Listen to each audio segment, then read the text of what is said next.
जया अपने आप को। मैंने उसे प्रतीक्षा करने के लिए कहा तो भी नहीं रुकी। पार्वती का आसन सज्जित करने में लग गई। मुझसे हमेशा स्पर्धा करने में क्यों लगी रहती है वो? बहुत तीव्र सुगंध आ रही है। कुछ तो अवश्य है यहाँ।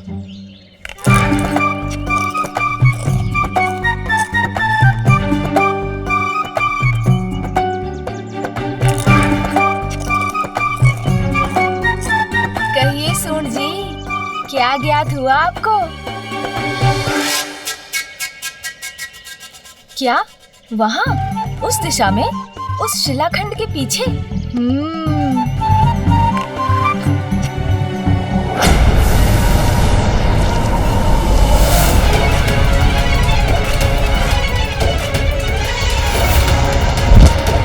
कौन है जो मेरे इंद्रलोक के भीतर आकर यहाँ की महिमा को नष्ट भ्रष्ट कर रहा है?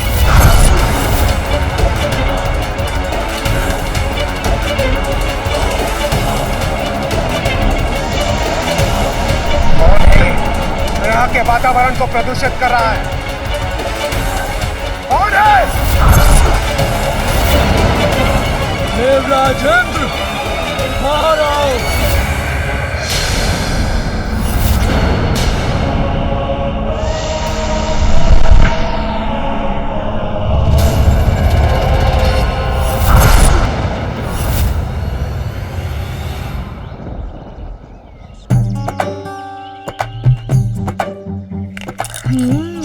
तो ये मधुर सुगंध फलों की है। इतने सारे स्वादिष्ट फल ये अकेले अकेले खा रहे हैं। कितना आनंद आ रहा है मुझे। तभी तो मैं इसे पाऊंगा। उत्ते पत्ता दीजिए भी। तब ज्यादा आऊंगा, तब मेला है।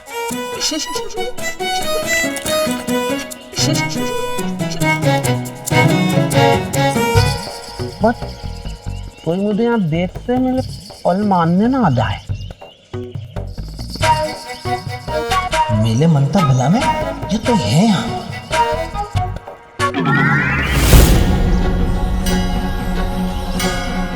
आप यहाँ क्या कर रहे हैं? मेरे पहले ताता इधर कान पकड़ता सीधा तल दो।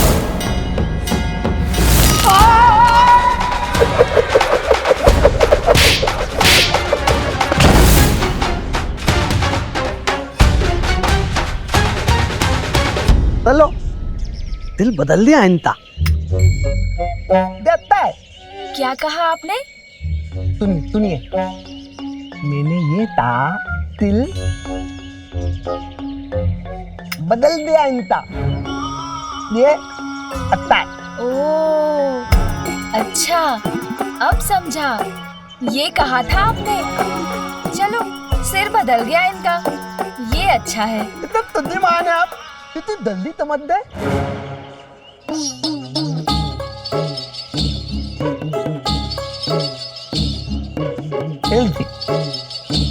ताली थी। नहीं, इसे मैं नहीं खाऊंगा। इसे आप ही खा लीजिए और अन्य सभी मैं रख लेता हूँ मेरे उदर में।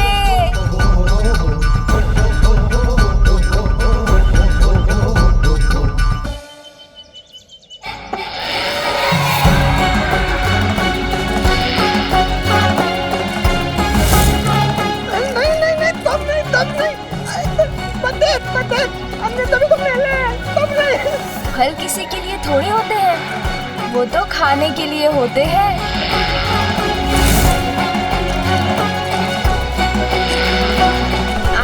आनंद आ गया। लुसी, ये तो तोड़ दीजिए।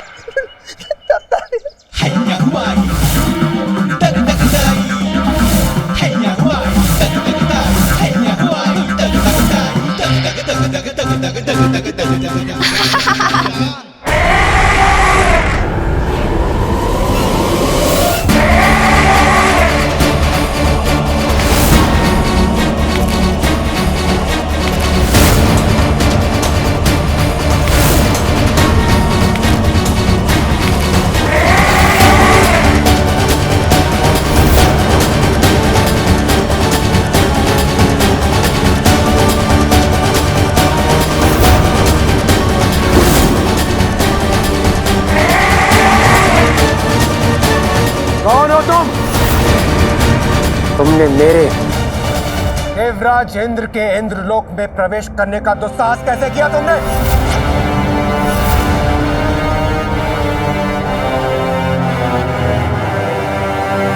अपना क्रोध मुझे मत दिखाओ इंद्र, मुझसे भयभीत हो। मैं तुमसे कुछ ज्ञात करने आया हूँ। जो प्रश्न पूछूं उसका उत्तर दो, अन्यथा तुम्हारे इस इंद्रलोक को नष्ट कर दूंगा मैं। शीघ्र बताओ, क्यों एकत्रित हुए थे तुम सभी देवता कैलाश पर, और वहां पर इतनी प्रसन्नता का वातावरण होने का कारण क्या था? दुष्ट असुर, तुम्हारी सबसे बड़ी भूल, तुमने यहाँ आकर मुझसे धृष्टता करने का दुस्साहस किया, और अब मुझसे मेरे इंद्रलोक में ही प्रश्न कर रहे हो। मैं तुम्हें तुम्हारे दुस्साहस का दंड दूंगा।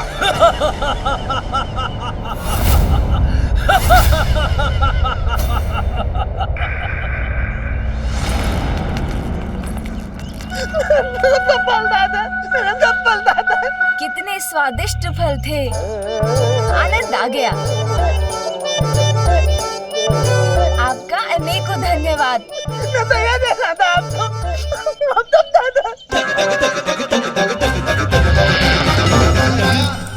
सब फल दादा, सब फल दादा। हमने एक देना था, हमने ताले। हाँ हाँ, खा लिए मैंने, क्योंकि आपने ही तो हाथ बढ़ाकर दिया था।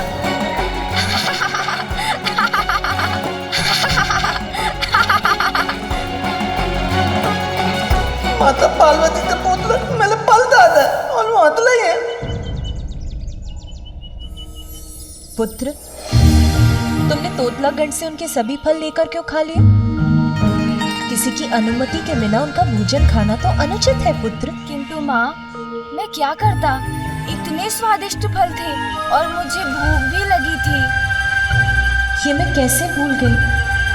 उसकी माँ हूँ मैं, इसीलिए उसकी प्रत्येक आवश्यकता का ध्यान रखना तो मेरा कर्तव्य है।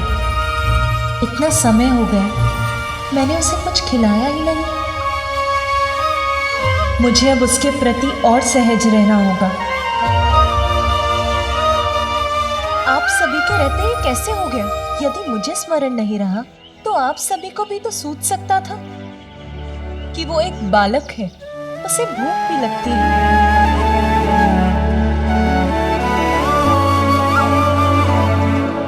अब यहाँ खड़े मत रहिए, शीघ्र जाकर कुछ प्रबंध करिए। माता, लड्डू बन गए हैं, मैं अभी ले आता हूँ। नंदी, अभी बालक का अन्नप्राशन नहीं हुआ है, ये तो ज्ञात है ना आपको। अन्नप्राशन होने के पूर्व तो वो बस फल, दूध और मधु का ही आहार कर सकता है। यथाशीघ्र सुंदरवन जाकर वहाँ के स्वादिष्ट फल लेकर आइए। श्रृंगी, और आप विंध्याचल जाकर वहाँ प्राप्त होने वाला सबसे मीठा मधु लेकर आइए। और आप शीघ्र स्वर्ग जाकर वहाँ देवी कामधेनु से दुग्ध लेकर आइए।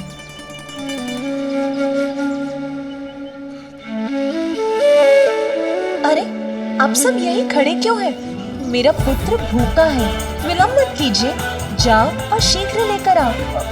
जी माता।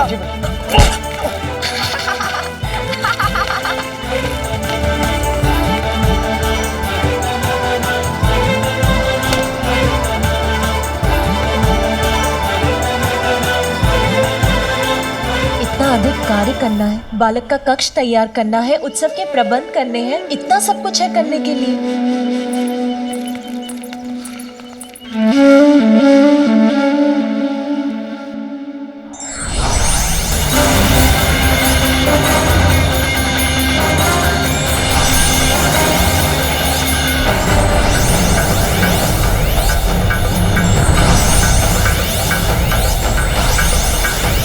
मूर्ख देवताओं, मेरी शक्ति का अनुमान नहीं है तुम्हें। मुझसे संघर्ष करने का निर्णय किया है तो उसके दुष्परिणाम अवश्य भुगतोगे तुम सभी।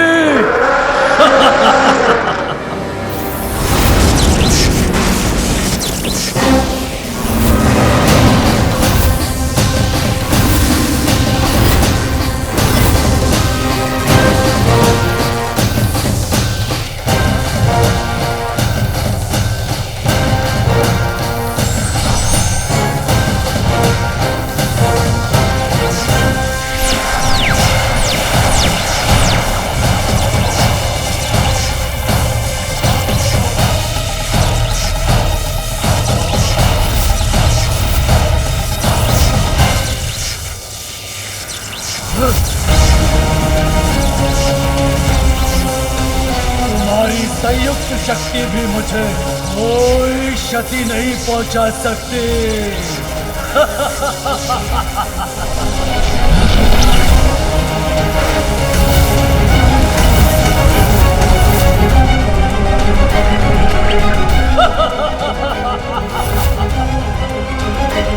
इसने तो हमारा वार हम पर ही लौटा दिया। ये कैसे संभव है? मूर्ख देवताओं, अब मेरे वार का सामना करो।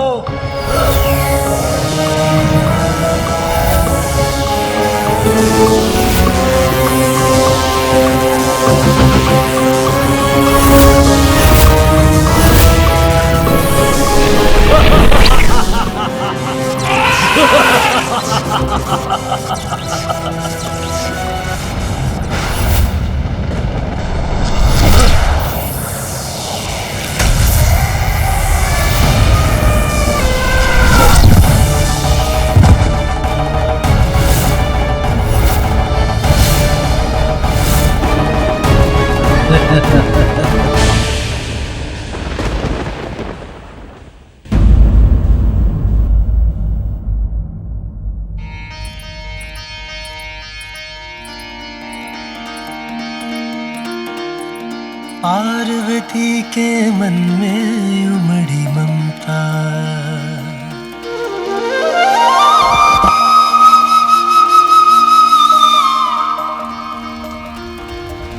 पार्वती के मन में उमड़ी ममता, माँ की गोद में आए विघन हरता।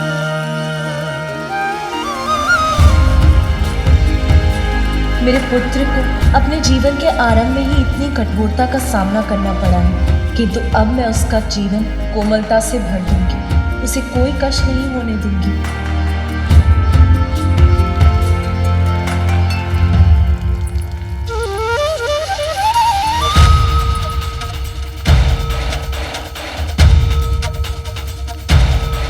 जैसे मरुस्थल को वर्षा की फुहार तृप्त करती है, वैसे ही मुझे माँ बनाकर तुमने मेरे जीवन को सभी सुखों से भर दिया है पुत्र।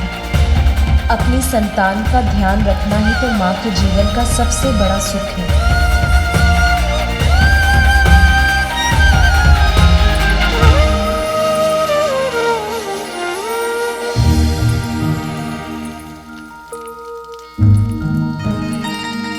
क्या हुआ है माँ को? मुझे देखकर मन ही मन कुछ सोचकर मुस्कुरा रही थी और अब बिना कुछ कहे कहीं जा रही है। देखता हूँ।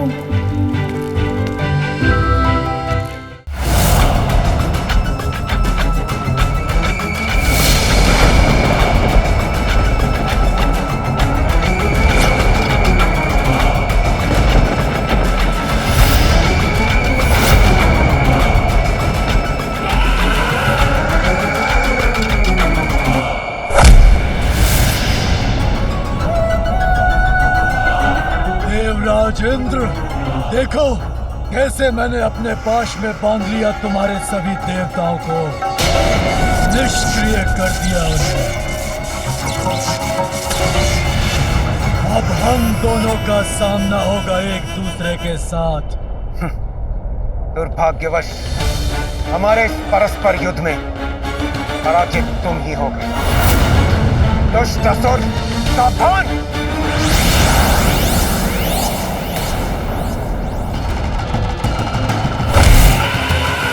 शब्दों से नहीं, योद्धा हो तो अपने अस्त्र से पराजित करो मुझे, किंतु तुम्हारे वज्र प्रहार का भी कोई प्रभाव नहीं हुआ मुझ पर।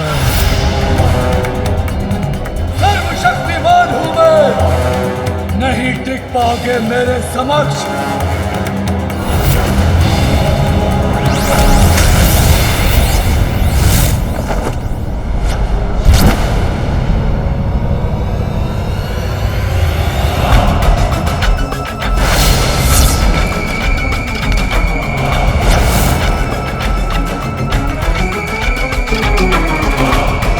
मेरा वज्र भी इस पर कोई प्रभाव नहीं डाल सका और इसने इतनी सहजता से मुझे गिरा दिया।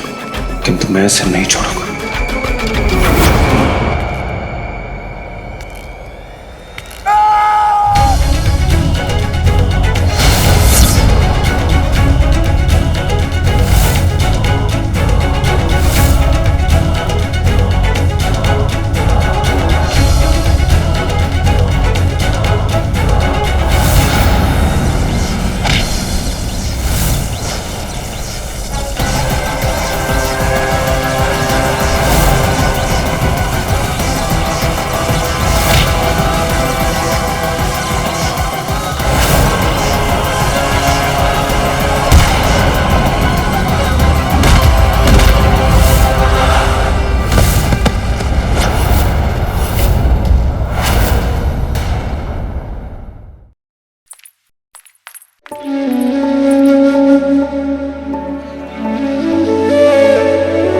माँ, आप ये क्या कर रही हैं? तुम्हारे लिए तुम्हारा कक्ष तैयार कर रही हूँ पुत्र। तुम्हारा बिछौना सजा रही हूँ। मेरे पुत्र को तनिक भी कष्ट ना हो, इसकी व्यवस्था कर रही हूँ। अरे, सारे दीपक क्यों नहीं जल रहे? मैं इन्हें जला देती हूँ।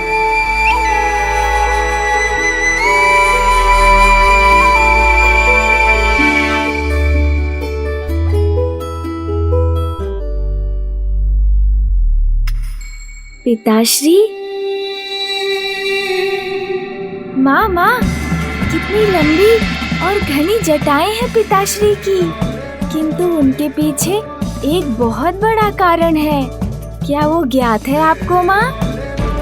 पुत्र, अब मुझे मेरे कार्य करने दो। तुम बाहर जाकर क्रीड़ा करो। कहिए ना माँ, आपको ज्ञात है क्या? मैंने उचित समझा था, आपको कैसे ज्ञात होगा? मैं बताता हूँ। नंदी जी है ना, उन्होंने मुझे बताया था कि एक बार पिताश्री ने अपनी इन जटाओं में माँ गंगा को ही समाहित कर लिया था। ऐसे हैं मेरे पिताश्री।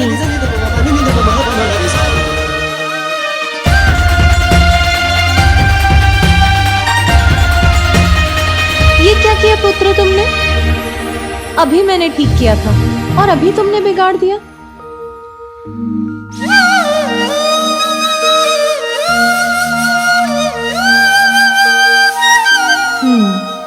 अब इसका कक्ष तो ठीक हो गया। अब रसोई देख लेती हूँ। किंतु रसोई में तो अभी अनेकों कार्य करने को शेष है। यदि ये इसी प्रकार मुझे तंग करता रहा तो एक भी कार्य पूर्ण नहीं होगा। किसे बुलाऊं इसका ध्यान रखने के लिए?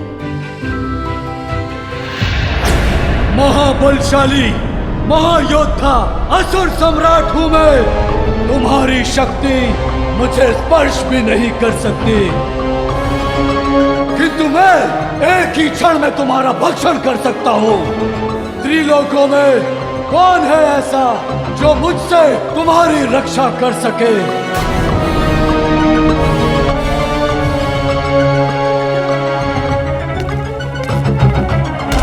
लो, अब मेरा वार सहो।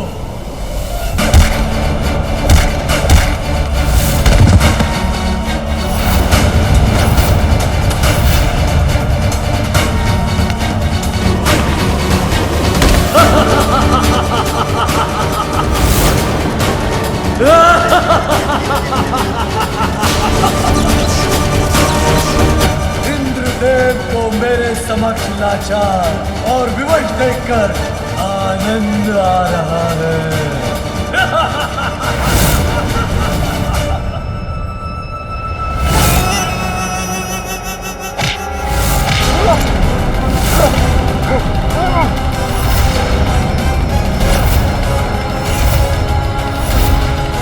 अब मुझसे अपना बचाव करना चाहते हो तो मेरे प्रश्न का उत्तर दो। क्या कर रहे थे तुम सभी देवता कैलाश पर?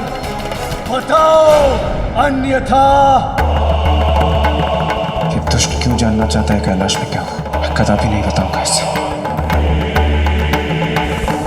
बताओगे, अवश्य बताओगे इंद्र। तुम्हारे मन को वश में कर विवश कर दूंगा तुम्हें।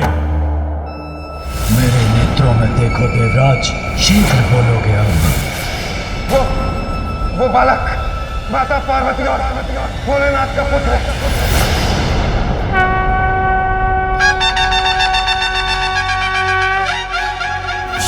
लाल चढ़ायो अच्छा गजमुख को, दो दिल लाल विराजे सुध गौरी हर को, हाथ लिए गुड़ लड्डू साई सुरवर को, महिमा कहीं न जाए लागत हूँ पर को, जय देव जय देव जय देव।